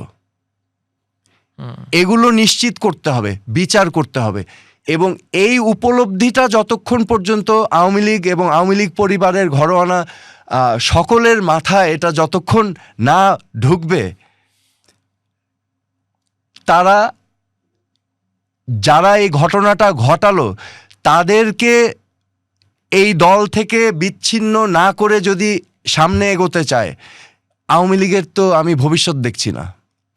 কারণ ঘটনাগুলো ঘটালো কারা, কার নির্দেশ এই ঘটনাগুলো ঘটেছে, এটা তো আমরা শুনেছি, ফোন আলাপগুলো দেখেছি, এভিডেন্স আছে। 1400 জন তো মারা গিয়েছে। তো এখন যারা নির্দেশ দিয়েছে তাদেরকেই যদি আপনি দলের প্রধান হিসাবে রাখেন, এই দল সামনে আগাবে কিভাবে? এটা অসম্ভব। তার মানে আপনি আপনার মতামত কিংবা পরামর্শ কি আওয়ামী লীগের কি নেতৃত্ব পরিবর্তন করতে হবে? আমার মনে হয় প্রথমে আওয়ামী লীগের যেটা করতে হবে, আত্ম উপলব্ধি, ক্ষমা প্রার্থনা, বিচার করতে দেওয়া যারা অন্যায় করেছে, শাস্তি পাওয়া, অনুশোচনা করা, তারপর নতুন নেতৃত্ব দিয়ে এগিয়ে যাওয়া। এই সব কিছুর পর যদি আওয়ামী লীগের, কারণ আমি আপনাকে একটা কথা বলি, এখন যেটা ঘটছে দেখছি যে সাবেক প্রধানমন্ত্রী বলছেন টুস করে ঢুকে পড়ব, সেপ্টেম্বর মাসে আসব, ডিসেম্বর মাসে আসব। উনি খেলছেন, উনি আওয়ামী লীগের সাথে খেলছেন। উনি আওয়ামী লীগ ধ্বংস হয়ে গেলেও ওনার আসা যায় না। ওনার লক্ষ্য হচ্ছে ক্ষমতা এবং ওনার লক্ষ্য হচ্ছে প্রতিশোধ।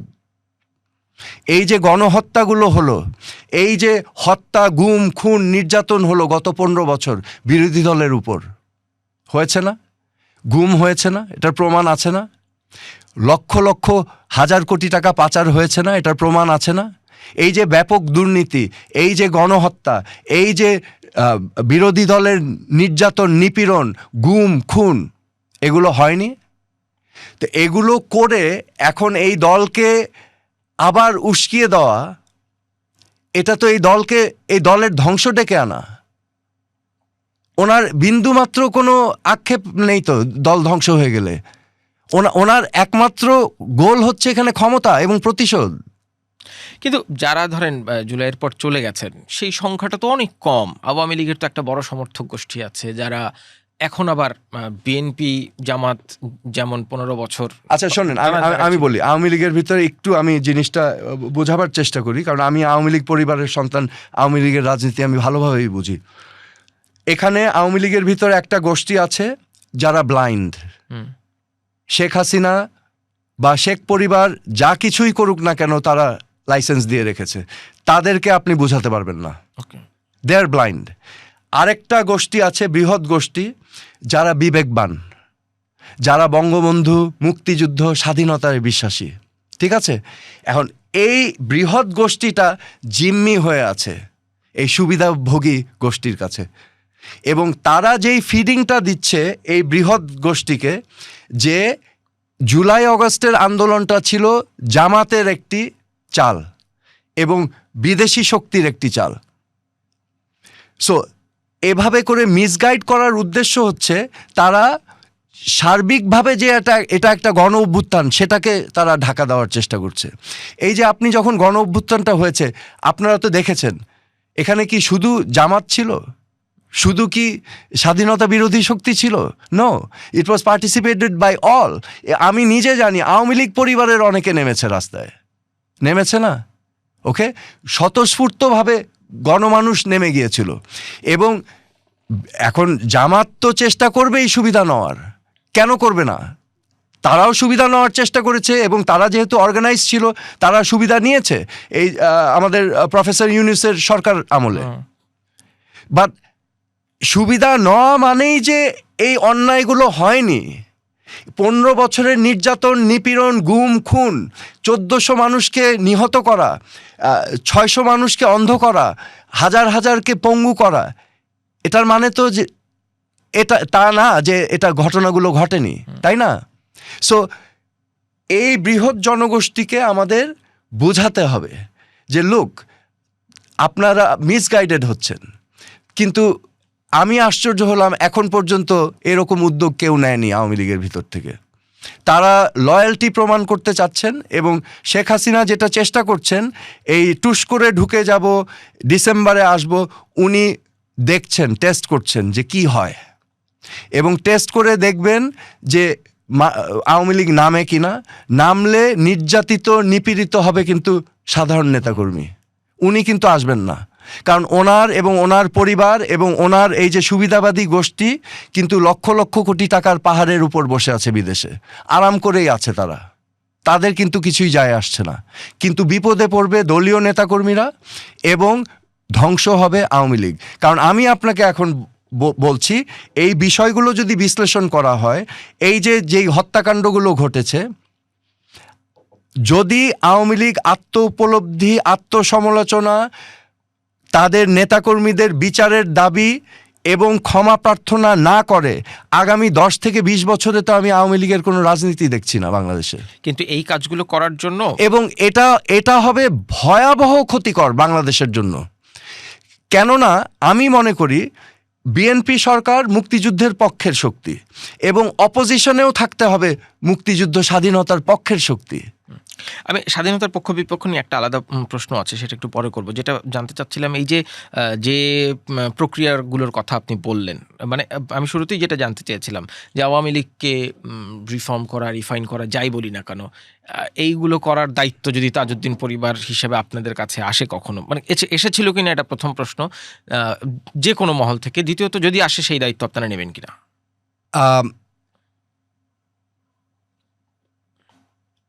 যখন 5ই আগস্টের পর সাবেক প্রধানমন্ত্রী পালিয়ে গেলেন বাংলাদেশ থেকে, অবশ্য এখন বলা হচ্ছে প্লেনে করে গেলে নাকি পালানো হয় না। হ্যাঁ, সো আপনি যদি মনে করে দেখেন, ওই যে ইউক্রেনের প্রেসিডেন্ট, কি নাম, জেলেনস্কি, না আগের প্রেসিডেন্ট, সেও কিন্তু আন্দোলনের পর প্লেনে করেই উড়ে রাশিয়াতে পালিয়ে গিয়েছিলেন। সিরিয়ার আসাদও কিন্তু প্লেনে করে রাশিয়াতে পালিয়ে গিয়েছেন। তো এখন প্লেনে করে গেলে পালানো না, আর হেঁটে দৌড়িয়ে গেলে পালানো, এটা হাস্যকর একটা বিষয়। ঠিক আছে, সো সাবেক প্রধানমন্ত্রী যখন পালিয়ে গেলেন 5ই আগস্ট, তার পরবর্তীতে ওনারই সন্তান সজীব ওয়াজেদ জয় একটি বক্তব্য দিয়েছিলেন। সেখানে তিনি এসে বলেছিলেন যে আমি এবং আমার পরিবার আওয়ামী লীগ রাজনীতিতে আর নাই, আপনারা বুঝে নেন আপনাদেরটা। ঠিক আছে, এবং তারা কিন্তু দায়িত্ব ছেড়ে দিয়েছিল। পরবর্তীতে কিন্তু আবার এটা চেঞ্জ হয়েছে। হ্যাঁ, সো এখানে কিন্তু একটু বোঝার বিষয় আছে জিনিসটা কেন হয়েছিল। তো যখন এরকম একটা পরিস্থিতি সৃষ্টি হয়, তখন অনেক আওয়ামী লীগের নেতাকর্মীরা কিন্তু একেবারে দিশেহারা হয়ে গিয়েছিল। তখন আমি বাধ্য হয়েছিলাম একটা স্টেটমেন্ট দিতে। তখন আমি একটা স্টেটমেন্ট দিয়ে সরকারের কাছে আহ্বান করেছিলাম, তখন ইউনূস সরকারের কাছে, যে যারা নিরীহ, যারা কোনো দুর্নীতি, অন্যায়, অনিয়ম বা কোনো হত্যাযজ্ঞের সাথে সম্পৃক্ত না, তাদেরকে যেন হয়রানি না করা হয়। আওয়ামী লীগের সাধারণ নিরীহ নেতাকর্মীদেরকে যেন হয়রানি না করা হয়। আমি কিন্তু একটা স্টেটমেন্ট দিয়েছিলাম। ঠিক তারপরই আবার জয় 4 ঘন্টা পর আবার স্টেটমেন্ট দিয়েছে যে না, আমরাই সব কিছু করব। ঠিক আছে, সো এখানে একটা দেখা যাচ্ছে যে একবার সিদ্ধান্ত হলো যে তারা দায়িত্ব নিবে না, আবার আমি যখন একটা স্টেটমেন্ট দিলাম তারপরেই আরেকটা স্টেটমেন্ট আসলো যে না, তারা ছাড়ছে না। তো তারা তখন ফিল করেছে যে আওয়ামী লীগের নেতৃত্ব ছাড়া যাবে না। এবং কেন ছাড়া যাবে না ওটা আমি আপনাকে আগেই বলেছি, because she wants power and she wants revenge. এবং সেটা একমাত্র করতে পারবে এই দলের মাধ্যমে, কারণ দলই হচ্ছে ওনার ক্ষমতার কেন্দ্রবিন্দু। ওকে, পরবর্তীতে আবার বিভিন্ন মহল থেকে আমার কাছে প্রস্তাব এসেছিল, কিন্তু আমি সেই প্রস্তাবগুলো অ্যাকসেপ্ট করিনি। কেন প্রস্তাব অ্যাকসেপ্ট করিনি? কারণ নাম্বার 1, আমার এবং আমার পরিবারের একটা তিক্ত অভিজ্ঞতা আছে। 1971 সালের 25 মার্চ রাত, যখন আমার বাবা সাধারণ সম্পাদক, তখন বাংলাদেশ আওয়ামী লীগের সাধারণ সম্পাদক, উনি গিয়েছিলেন বঙ্গবন্ধুর থেকে একটা সিগনেচার নিতে, স্বাধীনতার ঘোষণা, এবং একটা টেপ রেকর্ডারে ওনার ভয়েস রেকর্ড করতে। বঙ্গবন্ধু সেটা দিলেন না, না দিয়ে উনি পাকিস্তানিদের হাতে ধরা পড়লেন। ঠিক আছে, গ্রেফতার হলো। এখানে একটা পলিটিক্যাল ক্রাইসিস সৃষ্টি হলো, রাইট? এবং in the mean time Tajuddin Ahmed এবং নেতৃবৃন্দ চলে গেলেন আত্মগোপনে। পরবর্তী 9 মাস মুক্তিযুদ্ধ সরকার গঠন করে মুক্তিযুদ্ধ পরিচালনা করে সফলভাবে দেশ স্বাধীন করলেন, এবং বঙ্গবন্ধু 10ই জানুয়ারি ফেরত আসার পর ক্ষমতা দিয়ে দিলেন পিসফুলি, রাইট? তারপর আমরা দেখেছি তাজউদ্দিন আহমেদের অবস্থা। ওনাকে অবহেলিত করা হয়েছে, ওনাকে হেয় প্রতিপন্ন করা হয়েছে, এবং তাজউদ্দিন আহমেদ বাকশাল বিরোধী ছিলেন। ঠিক আছে, নানা কারণে ওনাকে অপদস্থ করে এক পর্যায়ে উনি পদত্যাগ করেছেন মন্ত্রিসভা থেকে। ঠিক আছে, আমার মা 76 সালের পর আওয়ামী লীগকে পুনর্গঠন করলেন নিরলস পরিশ্রম করে। 81 সালে শেখ হাসিনা ফিরে এসে আবার ওনার হাতে হস্তান্তর করে দিয়ে আমার মা নিগৃহীত হলেন, অবহেলিত হলেন এবং হিউমিলিয়েটেড হলেন। আমি দেখেছি নিজের চোখে। ঠিক আছে, সো আমার মনে একটা প্রশ্নই এসেছে, ন্যাড়া বেলতলায় কয়বার যায়? ঠিক আছে, সো আমি এই দায়িত্ব নিতে অস্বীকৃতি জানিয়েছি। বিকজ যেই আওয়ামী লীগ এখন পর্যন্ত একবারও স্বীকার করল না, আত্ম উপলব্ধি করল না, আত্মসমালোচনা করল না, উল্টো এখন বলছে যে এটা একটা চক্রান্ত ছিল, এই যে 1400 মানুষ নিহত হলো এটা চক্রান্ত ছিল, লাখ লাখ কোটি কোটি টাকা বিদেশে পাচার করেছে এটাও কি চক্রান্তর অংশ ছিল, এই যে গুম খুন করা হয়েছে এটাও কি চক্রান্তর অংশ ছিল, এই যে রাজনৈতিক প্রতিপক্ষকে নিপীড়ন করা হলো বিএনপি সহ অন্যান্য দলগুলোকে, এটাও কি নীল নকশা ছিল, এত আগে থেকে প্ল্যানিং করা? হাস্যকর বিষয়। সো যেই দল সেই আত্ম উপলব্ধি, দলকে আমি দোষ দিচ্ছি না, কিন্তু একটা সুবিধাবাদী চক্রর কাছে জিম্মি হয়ে আছে দল। এই চক্রর হাত থেকে মুক্ত না হওয়া পর্যন্ত আমি তো এই দলের সাথে সম্পৃক্ত হতে পারবো না। কে মুক্ত করবে? এই যে বৃহৎ একটা গোষ্ঠী বলেছি, আওয়ামী লীগের বিবেকবান নেতাকর্মী যারা আছেন, যারা বঙ্গবন্ধু, স্বাধীনতা, মুক্তিযুদ্ধ, তাজউদ্দিন আহমেদ জাতীয় চার নেতা সহ সেই চিন্তাধারায় বিশ্বাসী, তারা। সেটা হবে অদূর অথবা নিকট ভবিষ্যতে, আপনি আশা রাখেন? যদি হয় তাহলে ভবিষ্যৎ আছে, যদি না হয় তাহলে খুবই অন্ধকার। আপনি তখন মুক্তিযুদ্ধের পক্ষের শক্তি কথা বলছিলেন, এই যে একটা বাইনারি মুক্তিযুদ্ধের পক্ষের শক্তি বিপক্ষের শক্তি, আপনি বলছিলেন যে সংসদে সরকারি দলের উল্টা পাশেও মুক্তিযুদ্ধের পক্ষের শক্তি বসে থাকা উচিত। এই মুক্তিযুদ্ধের পক্ষ বিপক্ষ নিয়ে যে বাইনারি, এইটার সমাধান কি বাংলাদেশ করতে পারলো ইতিহাসে? ধরেন জামায়াতে ইসলামী 71-এ তাদের ভূমিকা তো সবাই জানে, জামায়াতে ইসলাম বলে এটা তাদের রাজনৈতিক সিদ্ধান্ত ছিল, তারা স্বাধীনতার বিরোধিতা করেনি, তারা পাকিস্তানের অখণ্ডতার পক্ষে ছিল, এটা তারা বলেই। কিন্তু বাস্তবতা হচ্ছে জামায়াতে ইসলামের সেই সময়ের রোল সবাই জানে।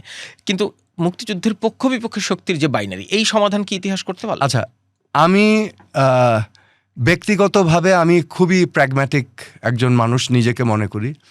আমি মুক্তিযুদ্ধের ইতিহাসটা যখন দেখেছি, যখন বিশ্লেষণ করার চেষ্টা করেছি, আমার ক্ষুদ্র জ্ঞানে যা এসেছে যে ঠিক আছে, জামাতে ইসলামী একটা মতের পক্ষে ছিল, that's fine, that is their political right. কিন্তু যেই মুহূর্তে গণহত্যা হয়েছে, দ্যাট চেঞ্জেস এভরিথিং। ঠিক আছে, যখন গণহত্যা হলো তারপরে পাকিস্তানকে সমর্থন দেওয়া, তাহলে আজকে যে গণহত্যা হয়েছে, এখন যে মানুষজনকে দোষারোপ করা হচ্ছে যে দোষর হিসাবে, একই জিনিস না? একই জিনিস না? তাহলে আপনি গণহত্যা যারা চালিয়েছে তাদের দোষর ছিলেন আপনারা, এবং সেটার আচ্ছা, আমি এটাও ছাড় দিতে রাজি ছিলাম যে ঠিক আছে, এটা তো বিচার হয়েছে, বিচার হয়েছে, তো এখন তাদের বলতে আপত্তিটা কোথায় যে আমাদের ভুল হয়েছিল এবং আমরা ভুলের জন্য ক্ষমা প্রার্থী? আমি আশা করেছিলাম জামাত এই 24-এর আন্দোলনের পর সেই কথাটা বলবেন যে হ্যাঁ, আমাদের রাজনৈতিকভাবে আমরা ওদিকে ছিলাম, কিন্তু গণহত্যার পর আমাদের উচিত ছিল এটার প্রতিবাদ করা, আমরা ভুল করেছি, আমরা ক্ষমা প্রার্থনা করছি। তারা সেটা করেনি, তার মানে এটা ক্লিয়ার, তারা এখনও স্বাধীনতার বিপক্ষের শক্তি। তো আমরা যে বারবার বলছি, এটা এখন দেখছি যে বিএনপি সরকার থেকেও বলছে, দিস ইজ নট ফার-ফেচড, এটা ঘটছে। আমি এটা বলতে চাই না, আমি চাই আমরা সবাই বাংলাদেশের নাগরিক।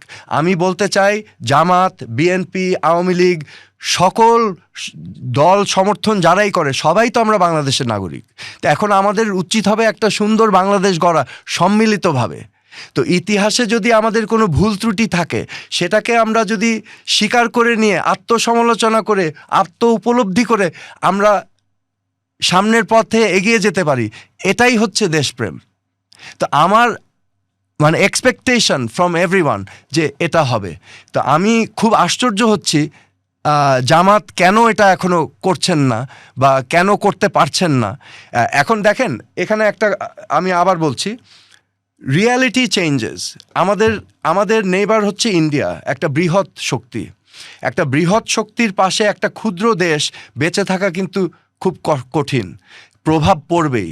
তো এখন প্রভাব মোকাবেলার জন্য বর্তমান প্রেক্ষাপটে আমাদের জিওপলিটিক্যাল স্ট্র্যাটেজি যে কোনো কিছুই হতে পারে।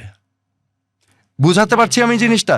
এখন তো আমাদের ৭১-এ আমাদের ইন্ডিয়াকে প্রয়োজন ছিল আমাদের দেশ স্বাধীন করতে। তো এখন যদি ইন্ডিয়া আমাদের প্রতিপক্ষ হয় তাহলে আমরা জিওপলিটিক্যালি ওভাবে আমরা ম্যানেজ করব। সো আমাদের তো ভবিষ্যৎ চিন্তা করতে হবে। এখন আমরা ৭১ সালের ঘটনার মানে ডাইনামিক্স যা ছিল ওটাকেই তো এখন আমরা সুপার ইম্পোজ করতে পারি না। এখনকার জিওপলিটিক্যাল বাস্তবতা ডিফারেন্ট। তো এখন আমি জামাতে থাকলে আমি এটা উপলব্ধি করতাম এবং করে আমি আমার ভুলটা স্বীকার করে নিতাম এবং জনগণ এর সাথে আমি থাকতাম, মানুষের সাথে থাকতাম, স্বাধীনতার পক্ষে থাকতাম এবং বাংলাদেশ নামের দেশটাকে আরও উন্নত করার প্রত্যেকটা পদক্ষেপে আমি অবদান রাখতাম as a force for change and good.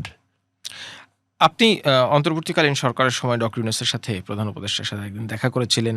তাকে খুবই অল্প সাউন্ডের একটা ভিডিও রিলিজ হয়েছিল এবং সেখানে আপনাকে দেখা গেছে ডক্টর ইউনূসকে আপনি স্বাস্থ্য পরামর্শ দিচ্ছিলেন। কিন্তু সমালোচনা যেটি হয়েছে যে আপনি কি তাদের এলাই, আপনি কি জানতেন এরকম কিছু হবে? এইরকম একটা সমালোচনা আপনি শুনেছেন কিনা? দেখেন, জুলাই মাসে যখন এই ঘটনাগুলো ঘটছিল আমি আমার নিজের কাজে আত্মনিয়োজিত ছিলাম। হেলথ নিয়ে কাজ করছি, আমি প্রমোট করছি সুস্থতা, ঠিক আছে? সেই সময় যখন ছাত্রদের আন্দোলন শুরু হলো আমাকে অনেক ছাত্ররা রিকোয়েস্ট করেছে, ভাই কিছু বলেন, আপনি তো সবসময় ন্যায়ের পক্ষে, এখানে তো আমাদেরকে মানে নির্যাতন করা হচ্ছে, গুলি করা হচ্ছে, কিছু বলেন। আমি কিন্তু সেই সময় আমি একটা ফেসবুকের পোস্ট দিয়েছিলাম এবং প্রতিবাদ করেছিলাম।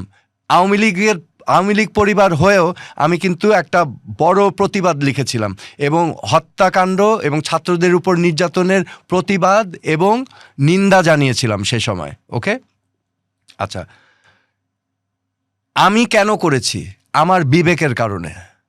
I am not in politics. আমার এখানে পলিটিক্সে কিছু পাওয়ার নাই। I don't have anything to gain. দেখেন, আমার সবচেয়ে বড় পরিচয় আমি বাংলাদেশের প্রথম প্রধানমন্ত্রী তাজউদ্দিন আহমেদের সন্তান। এর বড় পরিচয় আমাকে কেউ দিতে পারবে না। আমি আমার রাজনৈতিক ক্যারিয়ারে 2 টার্ম এমপি ছিলাম, স্বরাষ্ট্র প্রতিমন্ত্রীর দায়িত্ব পালন করেছি। আমার চাওয়া পাওয়ার আর কিছু নাই। আমি রাজনীতি টাকা পয়সার জন্য করিনি, আমি সার্ভিস দেওয়ার জন্য করেছিলাম, ঠিক আছে? সো আমি বিবেকের তাড়নায় যখন দেখলাম যে ছাত্র নেতা, তখন 6 জন, ডিবি হারুন, ওই যে হারুনের হোটেল বলতো যে ভাতের হোটেল, ওই ভাতের হোটেলে নিয়ে তাদেরকে দিয়ে একটা স্টেটমেন্ট দেওয়া হলো। কী স্টেটমেন্ট? যে তারা আন্দোলন প্রত্যাহার করেছে।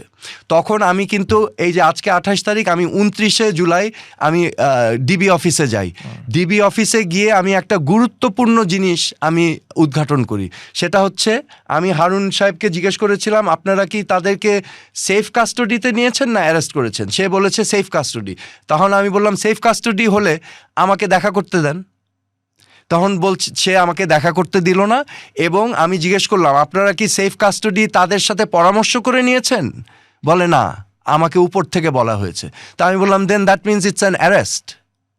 তার মানে অ্যারেস্ট হয়ে যদি কোনো বার্তা আসে সেটা কিন্তু ভ্যালিড না। বুঝেছেন বিষয়টা? সো তখন আন্দোলনটা চলমান ছিল। আচ্ছা, কেন আমি করেছিলাম? আমি করেছিলাম কারফিউ দেখেছি, আমি করেছিলাম হেলিকপ্টার থেকে গুলি করা দেখেছি, আমি করেছিলাম শিশু আজাদ বারান্দায় খেলছে, সে গুলি খেয়ে নিহত হলো, আমি করেছিলাম আবু সাইদ বুক খুলে রেখেছে, গুলি খেলো, আমি দেখেছিলাম পানি লাগবে পানি, মুগ্ধ, আমি দেখেছিলাম একটা ছেলে টেনে নিয়ে যাচ্ছে তার ফ্রেন্ডকে, তাকে এসে গুলি করা হচ্ছে, আমি দেখেছিলাম কার্নিশ থেকে ঝুলছে একজন, তাকে গুলি করছে, রাইট? আমি দেখেছি সাধারণ মানুষের উপরে AK-47 স্টাইল রাইফেল দিয়ে গুলি করা হচ্ছে। আমার বিবেকে নাড়া দিয়েছে। আমি তখন প্রতিবাদ করেছিলাম সবার মতোই, ঠিক আছে? এবং আমিও চেয়েছিলাম এই স্বৈরাশাসন নিপাত যাক। তো 5ই অগাস্টের পর যখন উনি পালিয়ে গেলেন, নতুন সরকার আসলো, আমাদের বাংলাদেশের সকল মানুষের মতো আমারও আশা আকাঙ্ক্ষা ছিল যে এখন হয়তো দেশটা একটা ভালোর দিকে যাবে। ডক্টর ইউনূসের উপর সবারই একটা আস্থা ছিল, উনি একজন গ্রহণযোগ্য মানুষ, রাইট? এই আস্থার প্রতিদান কতটা দিয়েছেন উনি? আচ্ছা, সেটাতে আসছি। ছাত্র নেতাদেরকে আমি আমার তাদের মানে আমার আশা অনেক ছিল তাদের কাছ থেকে, ঠিক আছে? আমি ভেবেছিলাম তারা এই আন্দোলনটাকে একটা জায়গায় নিয়ে যাবে।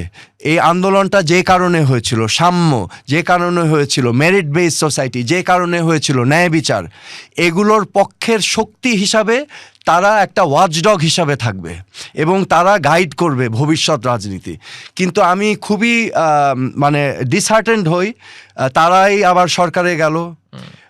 পরবর্তীতে আজকে তাদের অবস্থা অত ভালো না, এটা সবাই দেখছি আমরা। তো দে ডিসঅ্যাপয়েন্টেড দ্য নেশন বেসিক্যালি।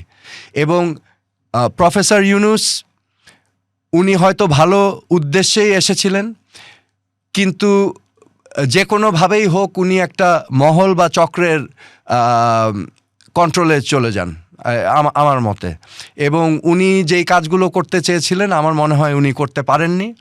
এবং আমি ওনার সাথে দেখা করেছিলাম এটা একটা মহৎ উদ্দেশ্য নিয়ে।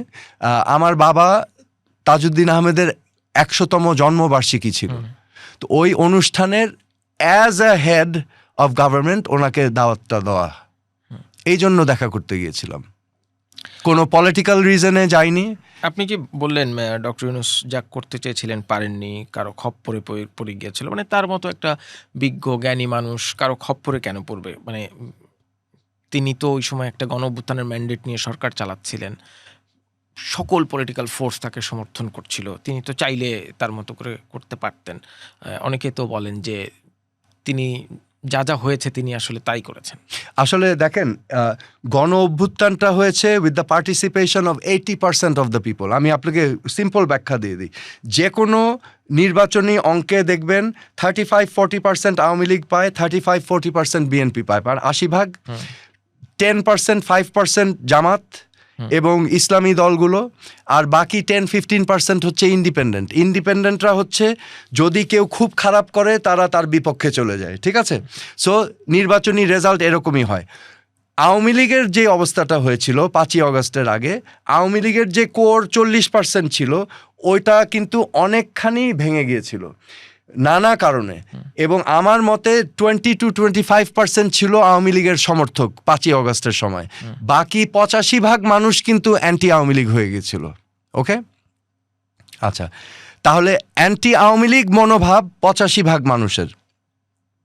আমরা কথা বলছিলাম মানে ডক্টর ইউনূস কি করলেন। ওকে, সো ডক্টর ইউনূস আসলেন, এসে উনিও উদ্দীপনা নিয়ে এসেছিলেন যে উনিও কিছু একটা করে দেখাবেন, রাইট? সো এই 75 ভাগ মানুষের আস্থা তিনি নিয়ে কাজে নামলেন। ওকে, এখন এই যে 75 ভাগ মানুষ, এই 75 ভাগ মানুষের ভিতর অর্গানাইজড ফোর্স ছিল দুইটা, একটা হচ্ছে বিএনপি আর একটা হচ্ছে জামাত অ্যান্ড ইসলামিক ফোর্সেস, রাইট? এবং এখানে আবার কিছু আউটসাইড ইনফ্লুয়েন্সারদের প্রভাব ছিল, ঠিক আছে, যেটা গিয়েছে জামাতের পক্ষে। তো এই ফোর্সটা যেহেতু খুব ভোকাল ছিল এবং আলট্রা অ্যাক্টিভ ছিল, তারাই কিন্তু পরবর্তীতে এই মুভমেন্টের ফসলটাকে ঘরে তুলে নেয়। এবং এখানে আমি বিএনপির একটু ব্যর্থতার কথা বলবো। বিএনপি এখানে ব্যর্থ হয়েছিল এই ফসলটার ক্লেম করতে, যে বিএনপি আমার মতে এই অগাস্ট মাসের যে গণ অভ্যুত্থানটা হলো এটার একটা বড় অংশের অবদান কিন্তু বিএনপির। কারণ বিএনপি কিন্তু 15 বছর নির্যাতিত হয়েছে। বিএনপি কিন্তু আমি নিজে চোখে দেখেছি, আমার এত খারাপ লেগেছে এই যে খালেদা জিয়ার সাথে যেই কাণ্ডটা করা হলো বালুর ট্রাক নিয়ে, কোকো মারা গেল, আরাফাত কোকো, সেই সময় যেই ঘটনাটা ঘটলো, এগুলো একজন বিবেকমান মানুষ হিসাবে কিন্তু আমাকেও নাড়া দিয়েছিল, ঠিক আছে? এই যে দেখেন ওই ইলিয়াস আলী, ওনাকে গুম করা হলো, এখন আমরা শুনতে পাচ্ছি যে নিহত। তারপরে আজকে যে বর্তমান স্বরাষ্ট্রমন্ত্রী সালাউদ্দিন আহমেদ, ওনাকে কি নির্মমভাবে অপহরণ করা হয়েছিল, 2 মাস পর ওনাকে ইন্ডিয়াতে পাওয়া গেল, রাইট? বিচ্ছন্ন একটা অবস্থাতে, মানসিক শারীরিক টর্চারের পর। তো এই ঘটনাগুলো তো ঘটেছে, হাজার হাজার বিএনপির নেতাকর্মীকে নির্যাতন নিপীড়ন করা হয়েছে, লক্ষ লক্ষ মানুষের বিরুদ্ধে কেস মামলা দেওয়া ছিল। এগুলো তো বাস্তবতা না? যেমন এগুলো আমাদের উপরেও হয়েছে 2001 থেকে 2007 সাল পর্যন্ত, বাট ওইটা ব্যাপকতাটা 2-3 গুণ বেশি হয়েছে আওয়ামী লীগ আমলে। ঠিক আছে, সো এই যে বিএনপির উপরে নির্যাতন নিপীড়ন, তো এই যে 40% জনগোষ্ঠী, এদেরও তো ক্ষোভ ছিল, কিন্তু ওই ফসলটাকে ঘরে নিতে পারে নাই BNP at that time, but February নির্বাচনের মাধ্যমে তারা এনেছে। তো এখন বিএনপির প্রমাণ করার সময় যে তারা দেশকে কি দিতে পারবে। যে আকাঙ্ক্ষায় 71 হলো, যে আকাঙ্ক্ষায় 24 হলো, এই লম্বা সময় সেই আকাঙ্ক্ষা পূরণ হয় নাই। এই সরকার কি সেই আকাঙ্ক্ষা পূরণ করতে পারবে? কারণ মানে প্রশ্নটা কেন করলাম, আপনি যেমন পদে পদে বাধাগ্রস্ত হয়েছেন, আপনি বলছেন যে কোনো একটা সিন্ডিকেটের খপ্পরে পড়েছিল ডক্টর ইউনূস, এই জন্য তিনি পারেননি। 71-এর পর সেই একই রকম নানান কারণে আকাঙ্ক্ষা বাস্তবায়ন হয়নি। এই সরকারের কি এমন ম্যাজিক থাকবে যে এই যে পদে পদে বাধাগ্রস্ত হওয়া যে সিস্টেমটা, যে কাঠামো, সেই কাঠামোই তো মূল বাধা হবে বলে, সেই কাঠামো ভেঙে এই সরকার সফল হবে কিভাবে? আচ্ছা, আপনার নিশ্চয়ই মনে আছে বেগম খালেদা জিয়ার ইন্তেকালের সময় বাংলাদেশের ইতিহাসে সবচেয়ে বড় নামাজে জানাজা হয়েছে, দেখেছিলেন? লক্ষ লক্ষ মানুষ। একইভাবে যখন তারেক রহমান ফেরত আসে 25শে ডিসেম্বর, দৃশ্যগুলো মনে আছে? দেখেছেন মানুষের আকাঙ্ক্ষা? আমি মনে করি বর্তমান প্রধানমন্ত্রী তারেক রহমানের হাতে গোল্ডেন অপরচুনিটি এক্সিস্টস। ওনাকে মানুষ যেই আস্থা দেখিয়েছেন, ওনার সুদৃঢ় নেতৃত্ব উনি যদি প্রতিষ্ঠিত করতে পারেন, এক্সাম্পল সেট করে যদি এগিয়ে যেতে পারেন, যেটা তিনি চেষ্টা করছেন, আমি মনে করি হি ক্যান ডু ইট। বাংলাদেশকে একটা নতুন ডিরেকশনে নিতে পারবেন, কিন্তু কতগুলো প্রি রেকুইজিট আছে। ওই যে আগের মতো করলে হবে না, ওই যে ইতিহাস আড়াল করা, ইতিহাস বিকৃতি করা, স্বাধীনতা মুক্তিযুদ্ধ আবার কুক্ষিগত করা, এগুলো করলে হবে না।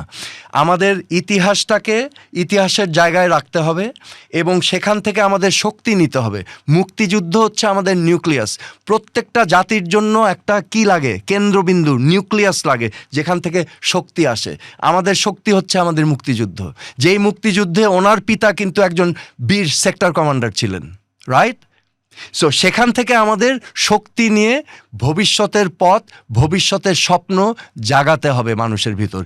ইয়াং জেনারেশন যেন মনে না করে আমার বিদেশে যেতে হবে। ইয়াং জেনারেশন যেন মনে করে এই বাংলাদেশই আমার ঠিকানা, এই বাংলাদেশকেই আমি গড়ব এবং আমার ভবিষ্যৎ আমি নিজে হাতে গড়ব। এই স্পিরিটটা ওনার তৈরি করতে হবে, ঠিক আছে? এবং পাশাপাশি যেটা করতে হবে, উনি যেই কতগুলো পদক্ষেপ নিয়েছেন, ওইটা আমি মনে করি এটার অংশ। উনি কিন্তু বলেছেন যে ওই যে সেমিকন্ডাক্টর, সো যুগান্তকারী কিছু আইডিয়াস আনতে হবে, যেটা দিয়ে লেবার ফোর্স, গার্মেন্টসের পাশাপাশি আরেকটা টেক ইন্ডাস্ট্রি জাতীয় কিছু যদি আমরা তৈরি করতে পারি। কারণ বাংলাদেশের মানুষ কিন্তু কাজ করতে দক্ষ, ঠিক আছে? তাদেরকে চ্যানেল করে দিলে কিন্তু যে কোনো কাজ করা সম্ভব। সো উই ক্যান ডেভেলপ, এবং উনি যেভাবে করছেন আই বিলিভ হি ক্যান। কিন্তু ওই যে প্রি রেকুইজিটগুলো করতে হবে। আগের মতো রাজনীতি করলে হবে না, ন্যায় বিচার প্রতিষ্ঠা করতে হবে, মানুষকে নিরাপত্তা নিশ্চিত করতে হবে, দ্রব্যমূল্যর দিকে খেয়াল রাখতে হবে, অর্থনীতির দিকে খেয়াল রাখতে হবে। তারপরে স্বপ্ন শুধু দেখানো না, স্বপ্নের পথে হাঁটতে হবে। আমি একটা শেষ প্রশ্ন করব, আপনি আর কখনো রাজনীতিতে ফিরবেন?